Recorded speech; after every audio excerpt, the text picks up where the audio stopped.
I was thumbing through the materials that some of the presenters had submitted earlier this morning, and I see that there is a lot of information on discovery of issues of cognitive capacity, family information, and things that deal with an indicator of intellectual functioning.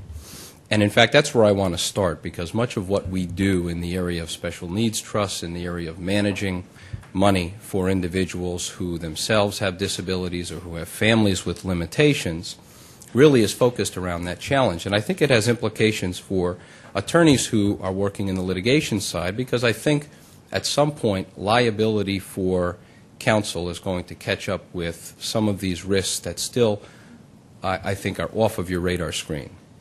And I'll explain to you in a little bit what I mean. When we talk about, and in my outline, I talk about the difference between disability and capacity. Capacity, from my perspective, really refers to intellectual functioning, so the ability to make good decisions. And in my area of practice, what that means is, or what it suggests, is really two things. Depending on your cognitive capacity, that may inform me as to the need for a fiduciary manager, a trustee, or a guardian. If the individual cannot make decisions for themselves, are you obligated to, in some way, ensure that there is somebody making decisions for them as it relates to their money management? The second thing that intellectual capacity does is it tells me what the menu of services and programs these individuals might be participating in will be. We are still, for the most part, and I'm from New York, but those of you who are from Maryland and Delaware and New Jersey and other states, we are a Medicaid-driven service delivery system. Now, you're dealing in a program like this. I suspect that really what you're talking about primarily are children who have been injured in one way or another, but at some point they're going to age out of the school system and make their way into the world. And if they're not capable of self-management, in many cases, they find themselves in a Medicaid-funded service delivery system. So if you have notice that there is an expectation that they cannot manage their lives, what is your obligation to inform them about the ability to continue to access the services that will help them as they get older and move on and out of the school system? So when I think about cognitive capacity, that's what I think about. Does it require the need for fiduciary oversight, and does it inform me as to what type of programs and services might be available to them when they make their way in the world?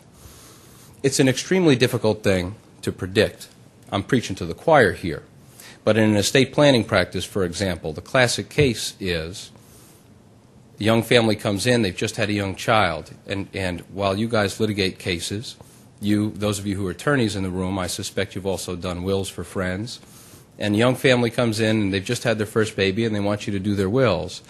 And what do? You do your simple sweetheart wills. When I die, all to my spouse. If my spouse predeceases, to my children in equal shares. You're going to decide, tell them to decide who they want to be guardian of their minor children. Who do you want to take care of your child if you die before they reach the age of 18? And they'll pick somebody, siblings, grandparents, what have you.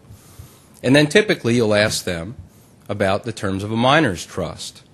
If they die while they're under the age of 18, do you want the money held for their benefit for the rest of their life, or do you want the money held for their benefit in a trust of some type until some age? At what point would you like your children, your infant, to take custody and control of one half of the entire value of your estate? It's a very difficult question for them to answer. We do minors' trusts because an infant can't hold money. If you're under the age of 18, you can't hold and manage money. So we have to set up some type of a custodial arrangement. We don't typically want it managed by a guardian because there are significant restrictions on the management of property by a guardian. But the point here is that you're asking young parents to predict who their young children will be when they reach the age of 18. My kids are 10 and 6, and I have no idea. A child who's getting straight A's in school could end up taken with the wrong crowd when they're a junior in high school, and by the time they're 21, they have no business managing money. And the child who's struggling with his grades could end up at the age of 21 with an ability to fix cars, and maybe they could use a $50,000 loan to start an automobile repair shop. What you need is discretion, because you don't know who your children are going to be.